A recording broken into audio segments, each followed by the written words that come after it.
momentum in pure rotation.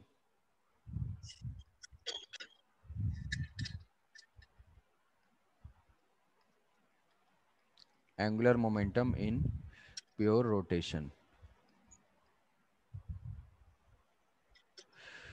कोई भी rigid body अगर प्योर रोटेशन परफॉर्म कर रहा है,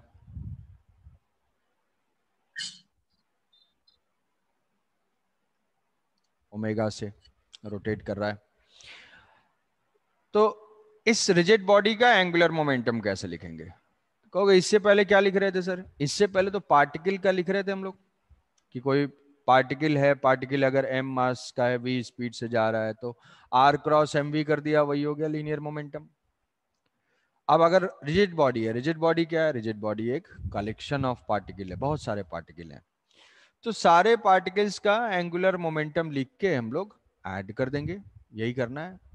तो मान लिया कि ये ओमेगा से रिवॉल्व हो रहा है किसी भी मोमेंट पे, तो हमने एक पार्टिकल यहां से ले लिया r1, इसका मास m1 है। दूसरा जो है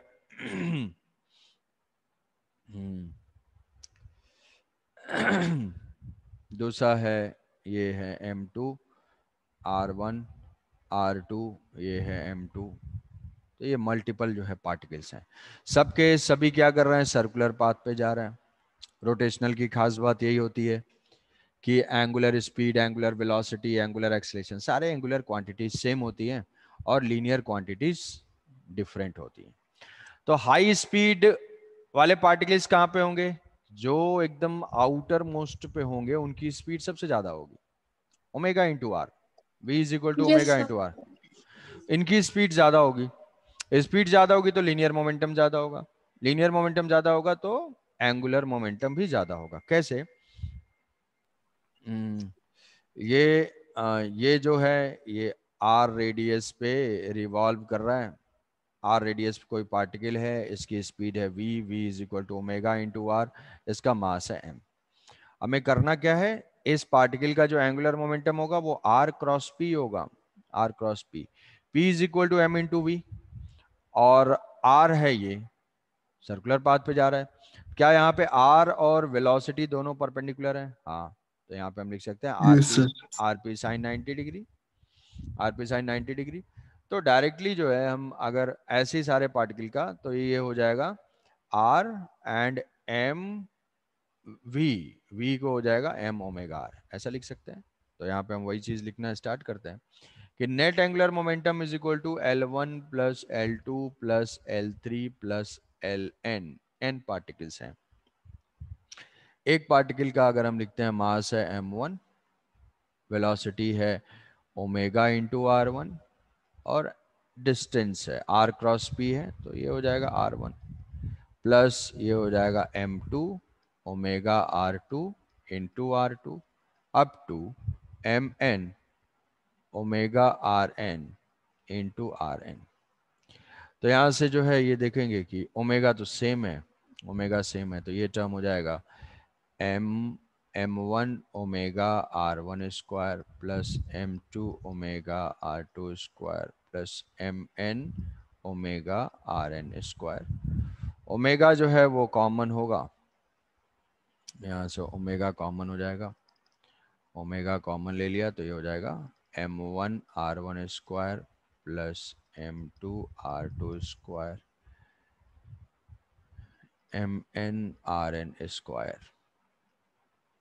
ये क्या है? ये टर्म है moment of inertia. So L is equal to summation of M R square, सारे पार्टिकल का m into R square, m into R square, m into R square, where r is the perpendicular distance, तो यही है moment of inertia, तो ये हो जाएगा I into omega. So L is equal to I omega, L is equal to I omega. तो इसको हम एक ट्रांसलेशन में अगर हम लीनियर मोमेंटम लिखते थे तो वो होता था P is equal to m into V. Rotation में इसी के करस्पॉन्डिंग एंगुलर क्वांटिटीज आ गई, मतलब लीनियर मोमेंटम की जगह एंगुलर मोमेंटम, मास के साथ जो है वो मोमेंट ऑफ इनर्शिया, और वेलोसिटी जो है वो एंगुलर वेलोसिटी। तो अगर मान लो कोई इक्वेशन हम भूल जाते हैं तो उसके करस्पॉन्डिंग हम एंगुलर का इक्वेशन डिराइव कर सकते हैं, ये इक्विवेलेंट क्वांटिटीज को रिप्लेस करके।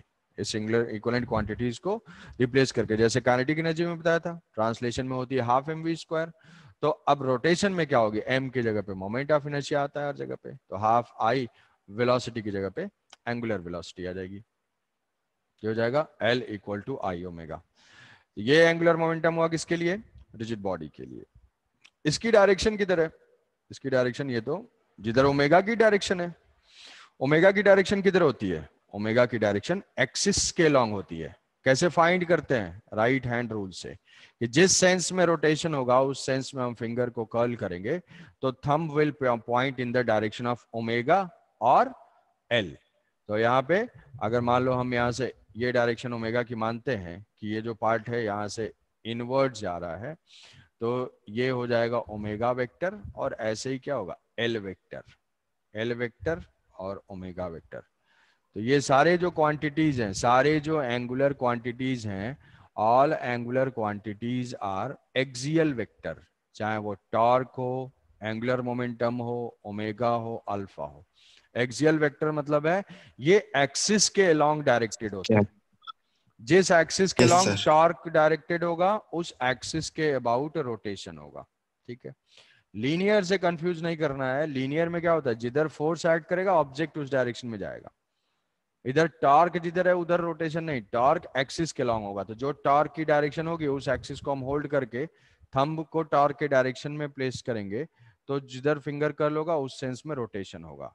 जैसे मान लो कि हाँ बताया हुआ है, जैसे मान लो कि क्रॉस टॉर्क आ रहा है, क्रॉस टॉर्क का मतलब हमने थंब को पॉइंट आउट किया क्रॉस इनटू, और अगर कर्ल करेंगे तो क्रॉस टॉर्क का मतलब रोटेशन का क्या क्लॉकवाइज। सेंस है, क्लॉकवाइज रोटेशन है, क्लॉकवाइज। क्लॉकवाइज रोटेशन है। और डॉट, डॉट का डॉट क्लॉकवाइज। का डॉट अगर करते हैं तो थंब आउट है, और फिंगर कर्ल करेंगे तो इसका मतलब है anti clockwise anti rotation. Clockwise. तो ये है, तो ये सारा इसमें relation between torque and angular momentum, तो ये जो है डेरिवेशन आ सकता है, relation between torque and angular momentum. तो यहाँ से हम लिख सकते हैं कि जो L है, L is equal to I into omega, I into omega. तो अगर हम इसको डिफ्रेंशिएट करेंगे, differentiating both side, D L by D T is equal to D by D T I into omega. I अगर change नहीं हो रहा है, आई कांस्टेंट है क्योंकि ऑब्जेक्ट जो है उसके ऊपर आई जो है उसका कांस्टेंट है, तो ये हो जाएगा, ये इक्वेशन रिड्यूस होगा, d L by D T is equal to I into d omega by D t. D omega by D T is the rate of change of angular velocity. Angular velocity किस rate से जो है बढ़ती जा रही velocity. है, तो ये D L by D T इसको हम लिख लेंगे, D L by D T is equal to I into alpha, D I omega alpha. D omega by alpha, D T yes is sir. Equal to alpha. तो I into alpha is equal to torque, I is torque net. Alpha is equal to torque. तो जो ये equation जो है हो जाएगा net torque, net torque, torque is equal to d L by D t. तो vector form भी है इस इक्वेशन में, तो हम ऐसे लिख सकते हैं कि जिस डायरेक्शन में चेंज होगा उसी डायरेक्शन में उसका टॉर्क। तो torque is equal to rate of change of angular momentum, जैसा कि हमारा ट्रांसलेशन में भी इक्वेशन था, F is equal to d p by D t. Force is equal to rate of change of linear momentum, यहाँ पे torque is equal to rate of change of angular momentum. किसी भी particle angular के ऊपर momentum.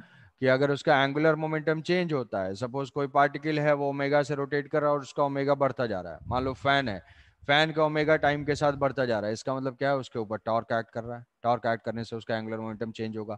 या तो angular momentum increase भी हो सकता है या तो डिक्रीज भी हो सकता है। अब टॉर्क और एंगुलर मोमेंटम अगर सेम डायरेक्शन में होंगे तो ओमेगा बढ़ता रहेगा, टॉर्क और एंगुलर मोमेंटम अपोजिट डायरेक्शन में होंगे तो ओमेगा डिक्रीज करेगा, ओमेगा डिक्रीज करेगा। तो ये है टॉर्क। अब इसी से जैसे हमने वहां पे linear momentum conservation principle derive किया था, वैसे ही if net torque acting on system, net torque acting on system is zero, net torque acting on system is zero, then dl by dt, dl by dt is equal to sir zero। dl by dt zero, इसका मतलब क्या हो गया कि L constant, L constant. L जो है angular momentum constant रहेगा, मतलब सिस्टम का एंगुलर मोमेंटम कंजर्व्ड होगा, कि initial angular momentum L constant होगा तभी उसका डिफरेंशिएशन जीरो होगा। जीरो तक कब है? जब नेट टॉर्क जीरो है। तो if net torque acting on system, net torque acting on system is zero, then its angular momentum will be conserved.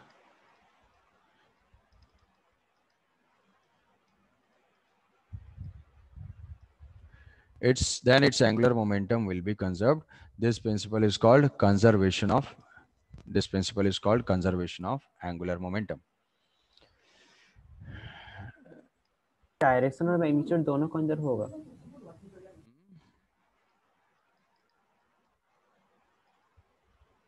Called conservation of, क्या बोल रहे हो? मतलब डायरेक्शन और मैग्नीट्यूड दोनों से सेम रहेगा।